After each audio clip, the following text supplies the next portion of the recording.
नमस्कार दोस्तों, स्वागत है आप सभी का मेरे YouTube channel Avantika coaching classes पर। दोस्तों सोशल साइंस के इम्पोर्टेंट क्वेश्चन की सीरीज़ लेके मैं आया हूँ और दोस्तों उस सीरीज़ में ये मेरा दूसरा वीडियो है दोस्तों। तो चलिए बिना देर के शुरू करते हैं। दोस्तों पहला क्वेश्चन है हमारा, मृदा अपरदन से आप क्या समझते हैं, इसके कारण तथा इसे रोकने के उपाय, है ना। तो दोस्तों इसमें 3 क्वेश्चन आ रहे हैं। एक मृदा अपरदन से आप क्या समझते हैं, एक मृदा अपरदन के कारण और एक मृदा अपरदन को रोकने के उपाय। ओके दोस्तों, तो तीनों क्वेश्चन को हम बारी बारी से समझेंगे। देखिए सबसे पहले आती है मृदा अपरदन की परिभाषा। तो देखो दोस्तों, देखिए मृदा अपरदन किसे कहते हैं, तेज हवा, है ना, बहते हुए जल या किसी अन्य किसी कारण से, है ना, तेज हवा, बहते हुए जल या अन्य किसी कारण से भूमि की ऊपरी उपजाऊ परत जो होती है ना, उसका स्थान बदल जाना। मतलब वो एक स्थान से अगर दूसरे स्थान पर पहुंच जाती है भूमि की ऊपरी मिट्टी, तो इसी को दोस्तों हम क्या कहते हैं, मृदा अपरदन कहते हैं। दोस्तों बहुत ही सिंपल लैंग्वेज में लिखा है, आसानी से आप समझ सकते हैं। ओके, तो दोस्तों ये था हमारा मृदा अपरदन, भूमि की ऊपरी परत का किसी कारणवश हट जाना जो है मृदा अपरदन कहलाता है। दोस्तों अब इसके कारण हम देख लेते हैं कि इसके कारण क्या क्या है दोस्तों। ओके, तो कारण में देखिए दोस्तों, सबसे पहला है वनों का विनाश होना।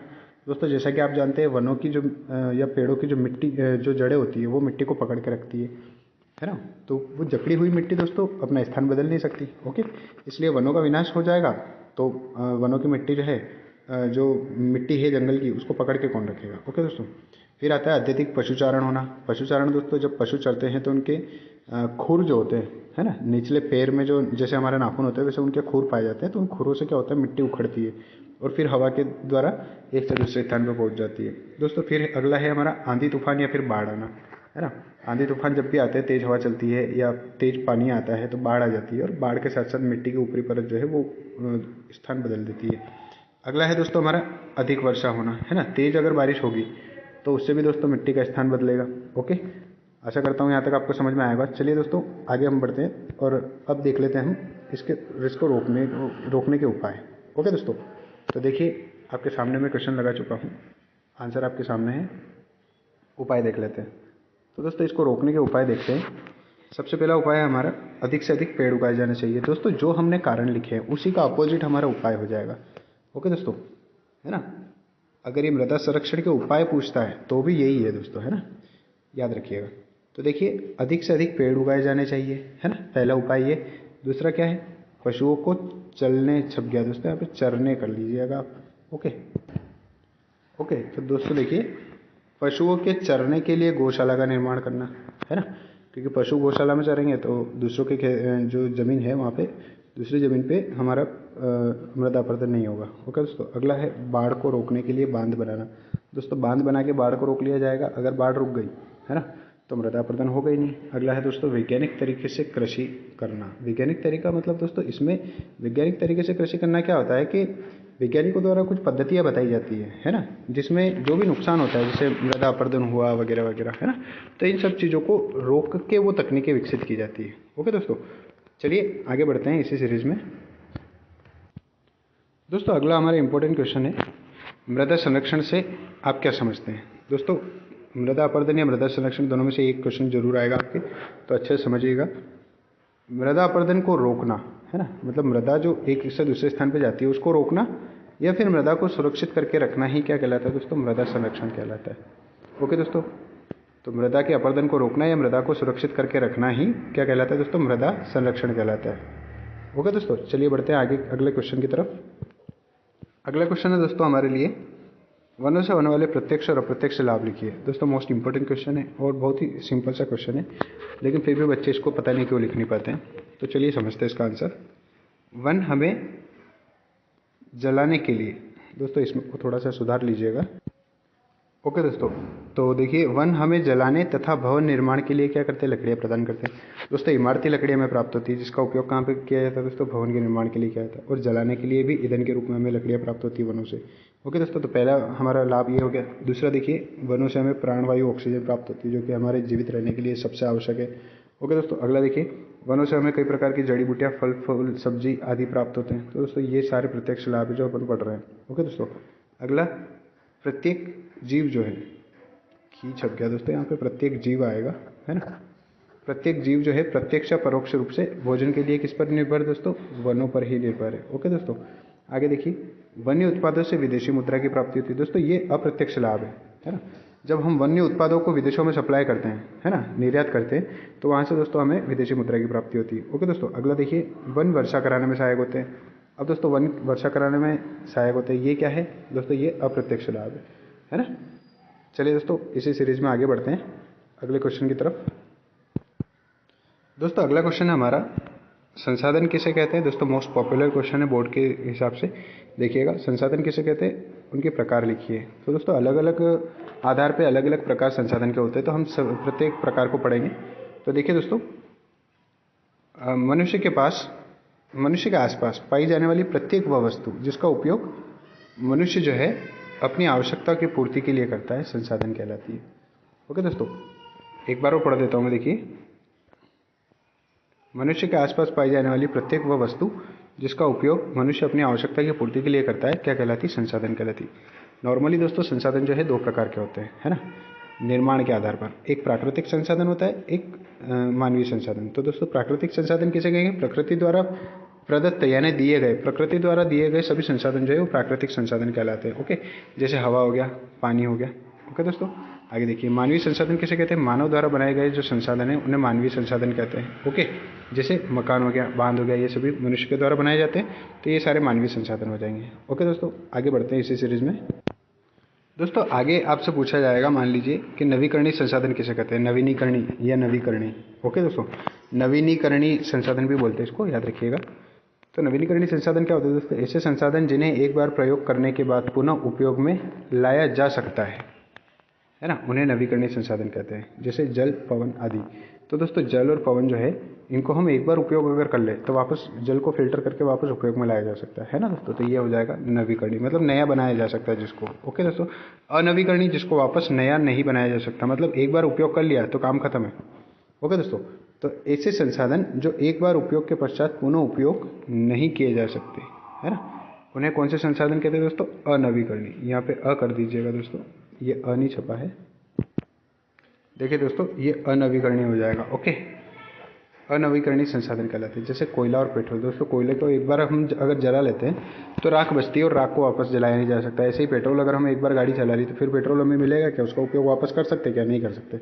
उसके लिए हमें पेट्रोल पंप का रास्ता ही ढूंढना पड़ेगा। ओके दोस्तों, आगे देखिए, समाप्यता के आधार पर। दोस्तों 2023 में ये क्वेश्चन इंपॉर्टेंट है, पूछा हुआ है कि समाप्यता के आधार पर संसाधन कितने प्रकार के होते हैं। तो दोस्तों समाप्यता के आधार पर संसाधन जो है दो प्रकार के होते हैं। एक होता है सीमित संसाधन, एक होता है दोस्तों असीमित संसाधन। तो सीमित संसाधन किसे कहते हैं, जैसे कि नाम से आप समझ पा रहे हैं, ऐसे संसाधन जो प्रकृति में सीमित मात्रा में पाए जाते हैं, जिनकी मात्रा सीमित है दोस्तों, है ना, और जो अगर उनको संरक्षित करके नहीं रखा गया, मतलब उनको सुरक्षित करके नहीं रखा गया, बचाया नहीं गया, तो वो जल्दी खत्म हो जाएंगे, उन्हें सीमित संसाधन कहते हैं। ओके दोस्तों, आगे देखिए, जैसे कि कोयला और पेट्रोल, है ना, इनको फॉसिल फ्यूल बोला जाता है, यानी जीवाश्म ईंधन बोला जाता है। इनके निर्माण में करोड़ों साल लगते हैं और खर्च होने में कुछ भी समय नहीं लगता दोस्तों, है ना।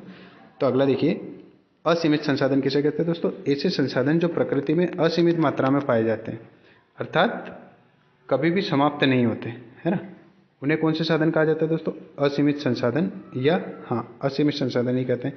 जैसे सूर्य का प्रकाश दोस्तों असीमित है, कितना ही आप उपयोग कर लो कल फिर प्रकाश देने लग जाएगा। ओके, आगे है वायु, ये सारे क्या है, असीमित संसाधन है दोस्तों। ओके दोस्तों, आशा करता हूँ यहाँ तक आपको समझ में आया होगा। दोस्तों वीडियो अगर अच्छा लग रहा है तो लाइक और शेयर जरूर करें। ओके दोस्तों, चलिए बढ़ते हैं आगे अगले प्रश्न की तरफ। दोस्तों एक और चीज़ मैं इसमें क्लियर कर दूं आपको कि इसमें एक और चीज़ वो पूछ सकता है कि ऊर्जा के परंपरागत और गैर परंपरागत साधन क्या है ना दोस्तों, कन्वेक्शनल और नॉन कन्वेक्शनल पूछा जाता है। ओके दोस्तों, तो परंपरागत साधन नाम से ही आप पता चल रहा है, परंपरागत साधन। तो परंपरागत साधन किसे कहेंगे दोस्तों, ऐसे ऊर्जा के संसाधन जिनका उपयोग हम प्राचीन समय से, मतलब कई सालों से करते आ रहे हैं, उन्हें परंपरागत साधन कहा जाता है। ओके दोस्तों, तो परंपरागत साधन में क्या हो जाएगा दोस्तों, यस, कोयला पेट्रोल वगैरह जो है ये काफ़ी टाइम से हम यूज करते आ रहे थे, ये परंपरागत साधन हो जाएंगे। ओके दोस्तों, दूसरा आता है दोस्तों गैर परंपरागत साधन, ऊर्जा के गैर परंपरागत साधन, नॉन कन्वेक्शनल। तो दोस्तों इसमें क्या आएगा, तो ऐसे ऊर्जा के संसाधन जिनका प्रयोग अभी अभी हमने शुरू किया है ना, उन्हें गैर परंपरागत साधन कहते हैं। जैसे भूतापीय ऊर्जा हो गया, है ना, पृथ्वी के जो ज़मीन गर्म हो जाती है, भूतापीय ऊर्जा है ना, उससे ऊर्जा बनाई जाती है। वो एक हो गया ज्वारीय ऊर्जा, समुद्रों में जो लहरें उठती है उनसे भी ऊर्जा बनाई जाती है, तो इन्हें क्या कहते हैं दोस्तों, ज्वारीय ऊर्जा कहते हैं। तो दोस्तों आशा करता हूँ ये चीज़ भी आपके समझ में आई होगी। दोस्तों पूरा टॉपिक में ओवरऑल कवर करवाने की कोशिश कर रहा हूँ, तो दोस्तों वीडियो को बिना स्किप किए पूरा देखिएगा आप। ओके दोस्तों, अगला है रक्षित तथा आरक्षित वन में अंतर बताइए। दोस्तों अभी 2-4 साल से मोस्ट इंपॉर्टेंट क्वेश्चन बन गया दोस्तों ये, है ना, तो याद रखिएगा रक्षित और आरक्षित वन। तो रक्षित वन पहले के दोस्तों इसमें चार पॉइंट दिए हुए हैं। पहले के जो 2 पॉइंट है वो आरक्षित वन के हैं, ओके, और नीचे के जो ये 2 पॉइंट है ये रक्षित वन के दोस्तों, ये दोनों पॉइंट रक्षित वन के, ओके। तो याद रखिएगा, देखिए ये देखिए ये रक्षित वन का है, ये भी रक्षित वन का ही पॉइंट है दोस्तों, ये वाला, ओके, थर्ड वाला, ओके दोस्तों, ये वाला भी। तो देखिए आरक्षित वन किसे कहते हैं, तो आरक्षित वन जो है वो अधिक मूल्यवान है। इन्हें दोस्तों ज़्यादा मूल्यवान समझा जाता है, मतलब कीमती समझा जाता है, क्योंकि अधिकतर वनों और वन्य प्राणियों का संरक्षण इन्हीं से संबंधित होता है। ओके दोस्तों, आरक्षित वन जो है उनमें वनों का और वन्य प्राणियों का संरक्षण होता है, मतलब उनमें शिकार की अनुमति नहीं होती दोस्तों, ओके, और मानवीय गतिविधियों की भी अनुमति नहीं होती है। किसमें, आरक्षित वनों में। दोस्तों आप एक्स्ट्रा है ये लाइन, ये आप रीड कर सकते हैं, ओके, कि आरक्षित वन जो है अधिक मूल्यवान है क्योंकि वनों और वन्य प्राणियों का संरक्षण इससे संबंधित होता है, और इसमें जो है मानवीय गतिविधियों की अनुमति नहीं होती है, ओके दोस्तों, और पशुओं को भी इनमें नहीं चराया जाता है, ओके दोस्तों। तो ये मैं एक पॉइंट में मैंने 3 पॉइंट बोल दिए, आप लिख सकते हैं चाहे तो, या फिर आप चाहे तो इसका स्क्रीनशॉट भी खींच के रख सकते हैं दोस्तों। अगला देखिए, कुल वन क्षेत्र का आधा भाग आरक्षित वनों के लिए निर्धारित हो गया है। दोस्तों कुल वन क्षेत्र जो है उसका आधा भाग आरक्षित वनों के लिए निर्धारित किया गया है सरकार के द्वारा, ओके दोस्तों। आगे देखिए रक्षित वन, तो इन वनों की भूमि, किसकी, रक्षित वनों की भूमि जो है निम्नीकरण होने से रोका गया है। रक्षित वन किसे है दोस्तों, किसे कहते हैं कि भूमि को निम्नीकरण होने से किसके द्वारा रोका जाता है, रक्षित वनों के, है ना। तो जहाँ पे भूमि का निम्नीकरण रोकना हो उसे रिजर्व कर दिया जाता है, तो उसी को हम क्या कहते हैं दोस्तों, रक्षित वन कहते हैं, ओके।